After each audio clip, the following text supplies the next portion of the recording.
देखो प्रमेय नंबर हमारी 8वीं है। प्रमेय नंबर 8वीं कह रही है कि यदि केंद्र O के वृत्त की दो जीवाएं AB और AC इस प्रकार हों कि केंद्र O कोण BAC के समद्विभाजक पर स्थित है, तब जीवाएं बराबर हैं, अर्थात AB बराबर है AC के। फिर से समझो, कह रहा है यदि केंद्र O के एक वृत्त की दो जीवाएं AB और AC इस प्रकार हैं कि केंद्र O कोण BAC के समद्विभाजक पर स्थित है, तब जीवाएं बराबर हैं, अर्थात AB बराबर AC के। तो आपको सिंपल सा एक चित्र बना लेना है ऐसे। आपने दो जीवाएं बोली हैं ए बी और ए सी, सेम वही चित्र बनाओगे आपको इस तरीके से, ए बी और ए सी। ये हो जाएगा ए बी और ए सी, ठीक है ना, ए बी ए सी हो जाएगा। तो आपको क्या करना है कि इसकी दो जीवाएं लिख लेना। पहले उत्पत्ति लिखोगे आप यहाँ से, उत्पत्ति में लिखोगे आप कि माना एक वृत्त है जिसकी दो जीवाएं हैं ए बी तथा ए सी इस प्रकार है कि कोण बी ए ओ। अब बी ए ओ के लिए क्या चाहिए, हमें यहाँ पर केंद्र चाहिए, तो हमें इसको इस तरीके से ऐसे इसको यहाँ से मिला देना होगा इस तरीके से, ठीक, ऐसे, ठीक। इसको कह रहा कोण बी ए ओ बराबर होगा कोण सी ए ओ के, ठीक। तो कह रहा है अर्थात जीवाएं बराबर होंगी इसकी। तो हमें सिद्ध करना है कि जीवा ए बी बराबर ए सी के। और सिद्ध क्या करना है, लिख लोगे आप, सिद्ध करना है कि जो जीवा ए बी है वो ए सी के बराबर है। अब ये उल्टा है, जो भी हम लोग पीछे प्रमेय नंबर 7 में की थी वो पीछे देख सकते हो आप वीडियो में जाके, ए बी बराबर ए सी के, ठीक है। ए बी बराबर ए सी के, ठीक। अब आप लिखोगे ओ बी को ओ सी से मिलाया, ठीक। लिखोगे आप ओ बी को, या ये मान लो ओ बी तथा ओ सी को मिलाया, ओ बी तथा ओ सी को मिलाया, ठीक। तब त्रिभुज ओ ए बी में, ओ ए बी में तथा त्रिभुज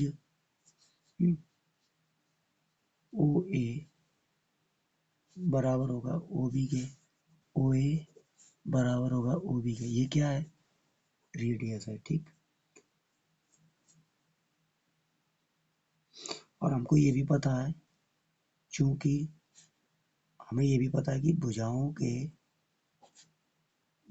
के विपरीत कोण बराबर होते हैं,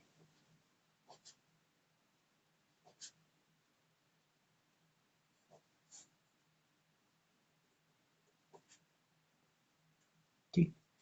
इसलिए कोण ओ ए बी बराबर हो जाएगा कोण ओ बी ए के। इसको समीकरण मान लो, कोण ओ ए बी बराबर होगा कोण ओ बी ए के। देखो ये जब भुजा बराबर है, ये भुजा त्रिज्या है, तो त्रिज्याओं के कोण भी कैसे होते हैं, बराबर होते हैं। भुजाओं के ये विपरीत कोण बराबर होते हैं, ठीक है। क्योंकि भुजाएं कैसी हैं, बराबर हैं। यहाँ लिख सकते हो जो हमारी भुजा दी गई थी, भुजा थी साइड बराबर थी, कैसी थी, लिख लो चू की जगह, अब यहाँ लिख लो चू के ऊपर बराबर भुजाओं के विपरीत कोण बराबर होते हैं, ये लिख लो, बराबर भुजाओं के विपरीत कोण बराबर होते हैं, तो ये कोण इसके बराबर हो जाएगा, ठीक है ना।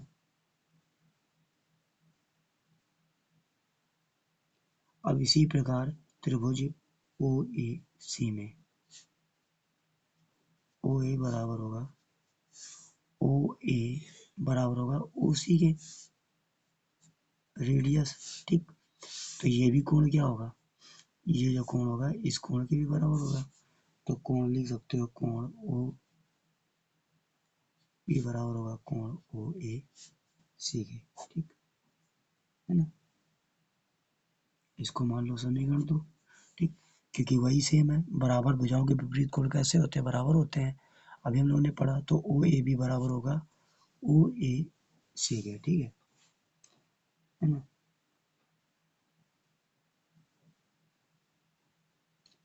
लेकिन आपको ये पता होगा किंतु जो ए है, जो ओ ए है ना, वो बी ए सी का समद्विभाजक है, किंतु ओ ए कोण बी ए सी का समद्विभाजक है। ठीक है, इसलिए कोण ओ ए बी बराबर हो जाएगा कोण ओ ए सी के।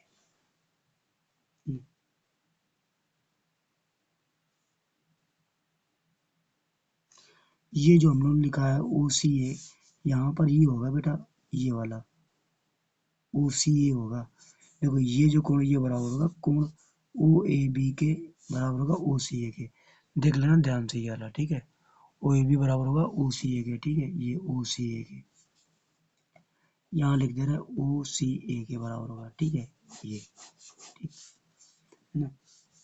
अब लिखोगे समीकरण 1 व 2 व 3 से, ठीक। ओ ए बी बराबर होगा कोण ओ बी ए के, ओ ए सी के तथा ओ सी ए के बराबर होंगे, ठीक। लिखोगे त्रिभुज ओ ए बी तथा त्रिभुज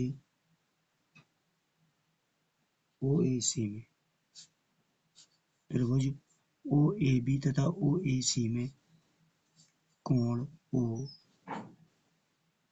बी बराबर होगा कोण ओ ए सी के, कोण ओ बी ए कोण ओ सी ए के, तब ओ ए बराबर होगा ओ ए को गए नेक्स्ट।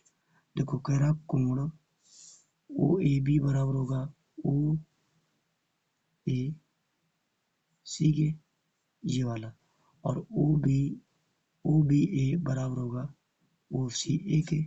अब भुजा ओ ए बराबर ओ ए, तो यहाँ से आप देखो कौन सा एंगल लग जाएगा तुम्हारा, एंगल साइड, ठीक। तो लिख दोगे त्रिभुज, लिखोगे त्रिभुज ओ ए बी सर्वांगसम है त्रिभुज ओ ए सी के, ठीक।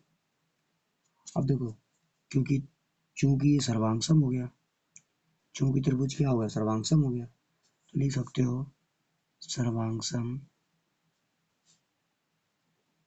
त्रिभुज के संगत भाग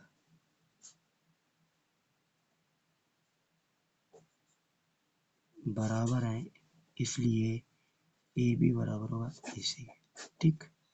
सिंपल सा प्रूव हो गया। तो देखो सेम क्वेश्चन है, प्रमेय नंबर 8 करे कि उत्पत्ति दो जीवाएं ए बी ए सी है ना, उनके कोण बी ए ओ है कोण और सी ए ओ ये आपस में बराबर है, सिद्ध करना ए बी बराबर ए सी है, ठीक है ना, यही तो बोल रहा था। अब हमने क्या लिखा, ओ बी को ओ सी से मिलाया, त्रिभुज ओ ए बी में ओ ए बराबर ओ बी के आर है त्रिज्या के, फिर हम यहाँ पे लिख सकते हैं बराबर भुजाओं के विपरीत कोण बराबर होते हैं। अगर ये भुजाएं दोनों बराबर हैं, ओ ए बराबर ओ बी के, तो ये कोण भी दोनों बराबर हो, क्योंकि बराबर भुजाओं के कोण कैसे होते हैं, बराबर होते हैं, ठीक। तब किंतु ओ ए तो लिख दिया ओ ए बराबर उसी त्रिज्या है, ठीक। तो ओ सी ए बराबर ओ ए बी के, इसको समीकरण 2 मान लो, किंतु ओ ए कोण बी ए सी का समद्विभाजक है, अतः कोण ओ ए बी बराबर कोण ओ ए सी के। तब समीकरण 1 2 3 से ओ ए बी बराबर ओ बी ए के, ओ ए सी के, ओ सी ए के, तब त्रिभुज ओ ए बी तथा त्रिभुज ओ ए सी में, है ना, इसको बराबर कर दिया, भुजा भुजा कोण कोण वाला लगा दिया इसमें, तब त्रिभुज ओ ए बी सर्वांगसम होगा त्रिभुज ओ ए सी के, ठीक। तब लिखोगे सर्वांगसम त्रिभुज के संगत भाग बराबर, अतः भुजा ए बी बराबर ए सी के होगी। ये हमारा प्रूव हो गया।